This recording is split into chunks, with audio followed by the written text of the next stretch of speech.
Good afternoon, welcome everybody. My name is Tamas Conka, and short introduce, I work as a weather forecaster at Hungarian Met Service, means OMSZ for 2004.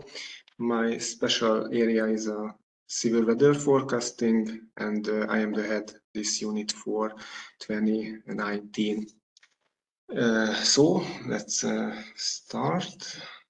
The first part of this briefing, I will talk about the current weather situation in Europe and Central Europe, and we will take an outlook for the next couple of days and the next weeks as well. But first of all, a little survey. Well-known and important question is, where are you at this moment and where are you listening, watching this briefing? Please put your answers onto the map. So, okay, everybody is here, but it's a question, where is Tammy or Tammy? Do you know where is she? Please mark if you know. It's a tricky question. Okay, okay. So the answer, Tammy, is a hurricane. Maybe you can see the left part of this picture, and Tammy will move to northeast based on US Hurricane Center forecast. We can see the ECM wind forecast as well. Okay, and let's move on. We can see the eye of this. I try to show it.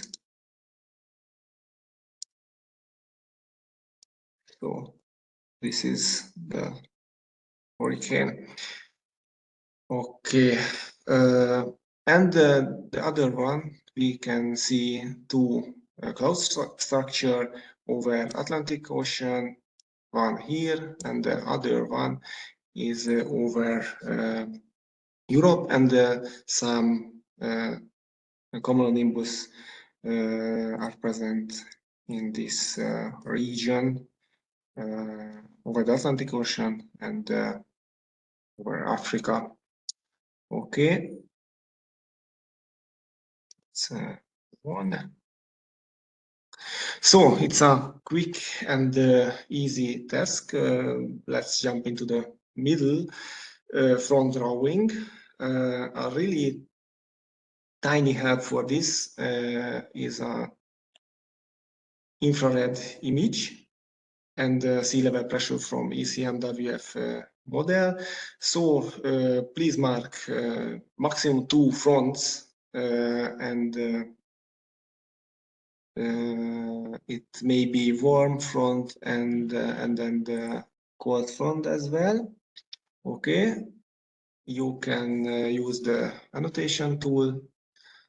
Okay, 2 fronts, it's enough. Okay, cold and warm front I see. Okay, and the occlusion.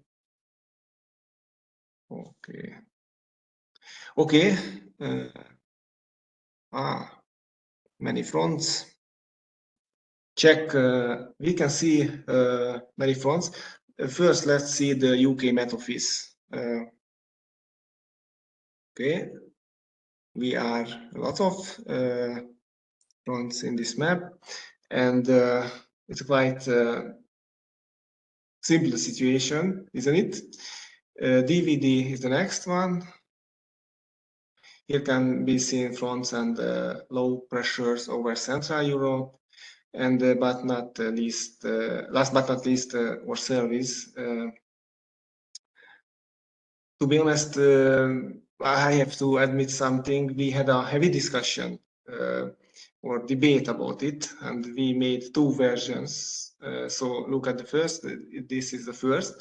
lots of front here to similar to the English version, UK Met Office version.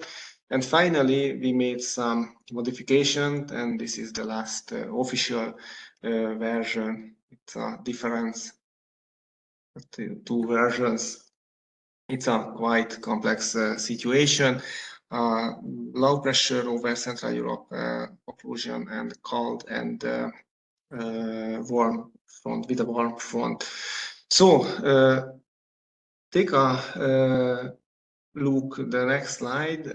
With global perspective, winds at 300 hectopascal with jets. We can see the Rossby waves on the north hemisphere. Our focus is maybe here. Here it's a trough, and it's a trough. This is moving from west to east today and tomorrow. And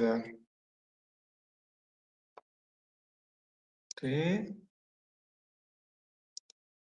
here annotation, and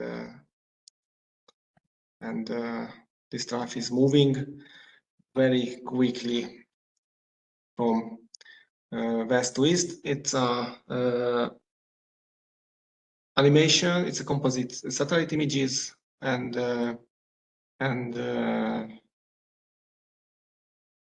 jet stream. Okay, and that's other. We can see a short trough and dry. That are strong winds in the upper troposphere and very dry air mass and dry intrusion in this region. So this region, and it's a quite interesting situation. Next slide, it's a composite image, Cloud 24, and Opera radar combination.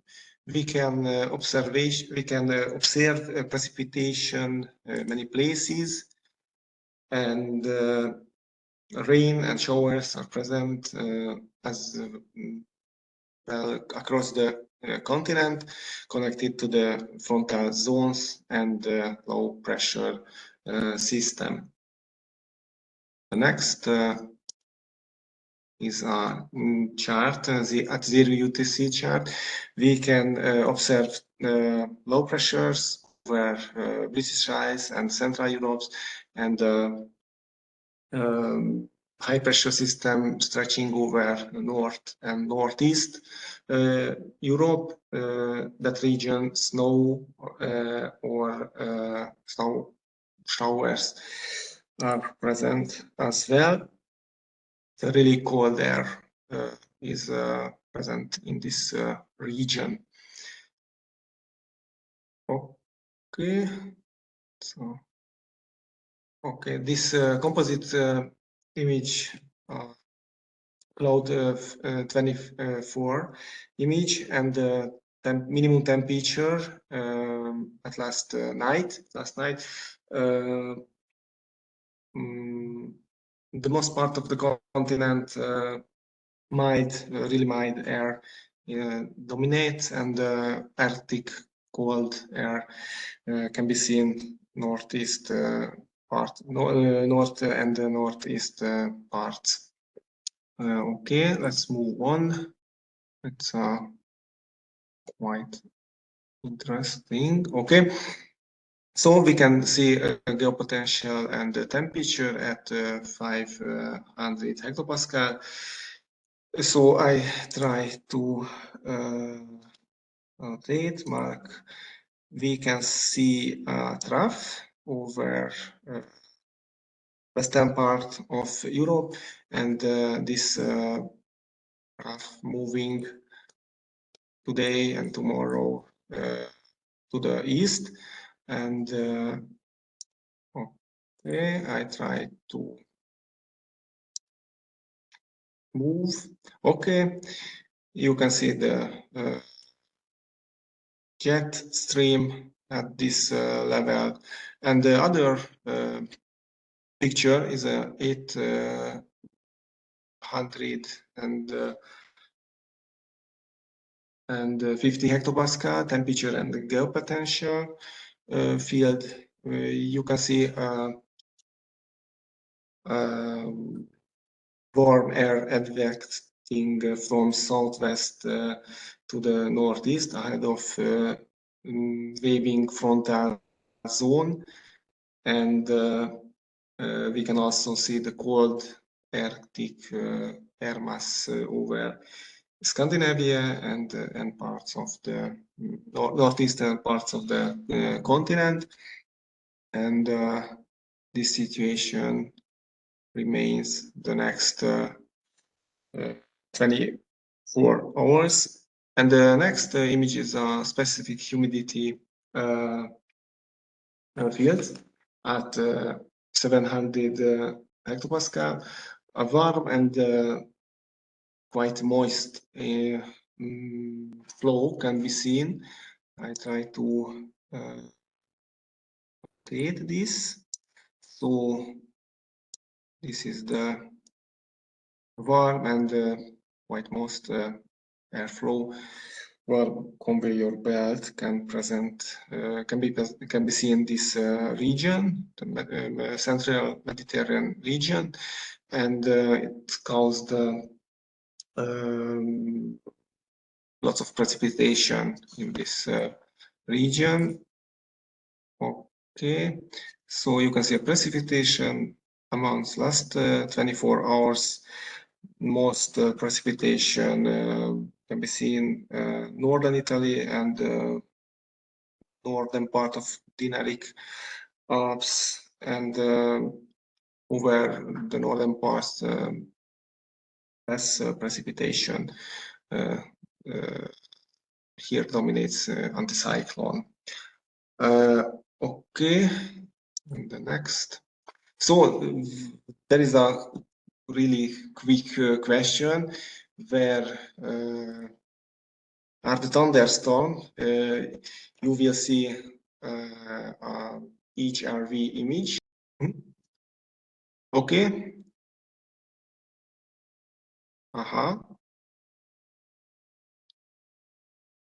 Okay. Any yet? Lots of southern Italy and Adriatic. Okay, the last seconds. Okay. Thank you. Thank you for everyone, and let's check this situation. Okay, it's an animation. I hope you will see this animation. Okay, and the other round. Oh, and the next animation is a composite thunder. So, okay, and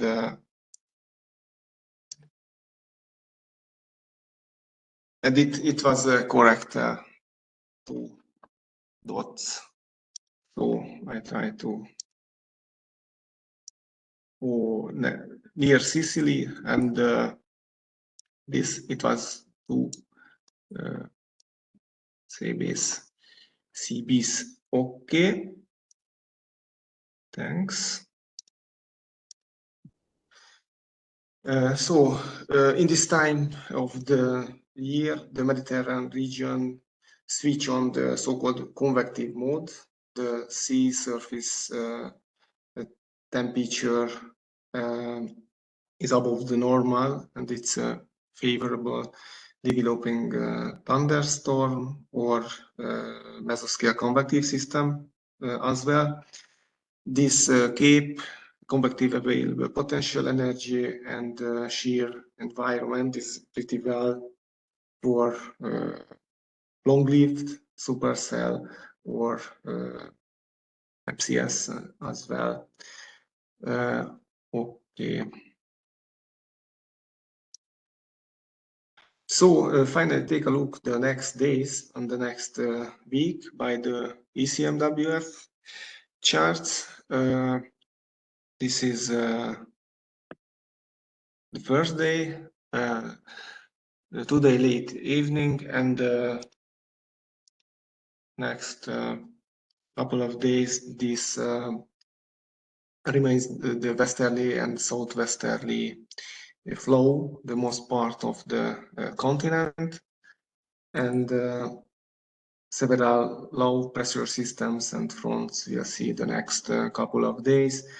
We accept a considerable amount of precipitation Friday, and the temperature likely remain above, much above the normal in this time of the year. And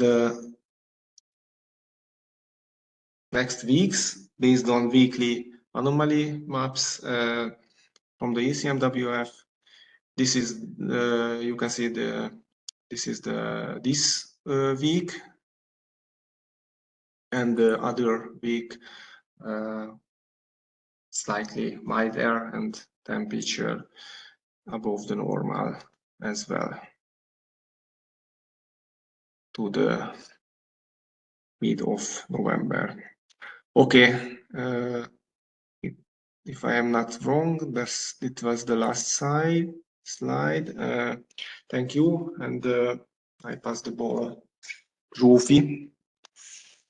Good afternoon, everyone. I hope now that you know what the weather will be, you don't mind talking about the past weather a little bit. As Tamas already said, we had quite a interesting weather pattern in the last couple of days.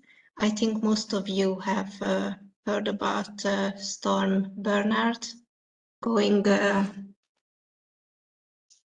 a lot of damage in Portugal and Spain. So let's have a look. How did this storm come to Europe from the Atlantic Ocean?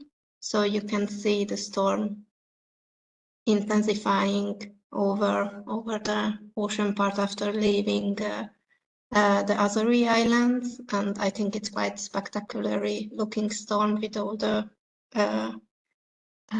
clouds developing and intensifying over the very warm ocean surface, sea surface. Let's not go into any debate whether this was really a subtropical storm or not. I think there are experts who can do that. I'm not an expert on this topic, but you could, I think, very well see on this Airmass RGB, if the loop starts again, this is a 3-day loop. So if we start again, then we see the storm coming and developing over there, and we can see the very dry air in the water vapor from the water vapor channels, that these are very dry air going in to the center of the storm. So if we move on and let's have a look how did it really look in the water vapor. This is the 6.2 water vapor image, and this is already when the storm was approaching the Iberian Peninsula, so we can really well see all the dry air moving there, and associated we have here the 800 hectopascal wind burps from the ECMWF model, and we can also see the large wind there, and the same can we see in the winds in the 500 hectopascal as well, and also we can clearly see let's say the center of the storm. So this is the forecasted temperature and geopotential height. There is a typo in the text, sorry about that, at 850 hectopascal on Sunday. So it's clearly forecasted was clearly forecasted. If we look at one of the polar satellites, this is from the MODIS true color image. I think this is a very nice image of the storm, and we can also see the dust having been picked from the desert there. So if we move on to the HRV Cloud composite, the high resolution composite image, we see here the, an animation over Sunday from I think around 7 to 5 UTC. We can very nicely see how fast the clouds are moving, and also how all the cloud storm cloud top features. So if you look into, you can see the overshooting tops. You can see gravity waves caused by the very large updraft in the storm. So I think it's quite spectacular, although it had really devastating effects on human beings. You may have heard that 2 people died in Spain, and lots of damage has been done by this storm. So let's have a task for you. Can you detect any overshooting tops in this image? You can use your markers to see if there are any OTs you can see. I will wait a little bit. Okay, I think you have marked quite some of the OTs, but if you closely look, then you can also see some, not only on the edge of the storm, but also some other cells in between. So if I just erase everything, then I think it's a very nice image because you can see all the wall. This is all overshooting tops. It's like a huge wall of overshooting tops in this area. I will just remove it again, so you can see all those are overshooting tops. I think it's a very spectacular imagery, and the storm was really, let's say, nice from the distance. Okay. So I said that you're probably aware of that the Atlantic Ocean is quite warm now, especially in this area. So these are sea surface temperature anomalies provided by NOAA. This is also based on satellite data. And if you look into the area, this is Portugal and Spain here, and you can see that the area where the storm really intensified, these are really warm water compared to what it's usually the sea surface temperatures are. This was on Saturday Friday and Saturday, but also on Sunday it was pretty much similar. So, and we move on. So what happened? Here you can see 2 different maps showing the 24-hour wind gust during 24 hours from 22 October until the morning 23rd October. So you can see all the large wind gusts over Spain, and also some in Portugal, and also this other map is from the Spanish Met Service, using more data than we have in our system, but you can see that the wind gusts were really high. And also the 24-hour precipitation, it was large amount of rain coming down. So if you just Google Storm Bernard, you will have videos over the internet, which is really devastating. Water is rushing through everywhere, and this was really a bad storm. And if you look up the European Severe Weather Database, then you will see that for that day, 277 reports were made in the ESWD, and that is in Morocco, Portugal, and Spain. So it was, most of them were heavy precipitation and wind damage. So with this, I would like to thank you, and if there is any questions, then we are happy to answer.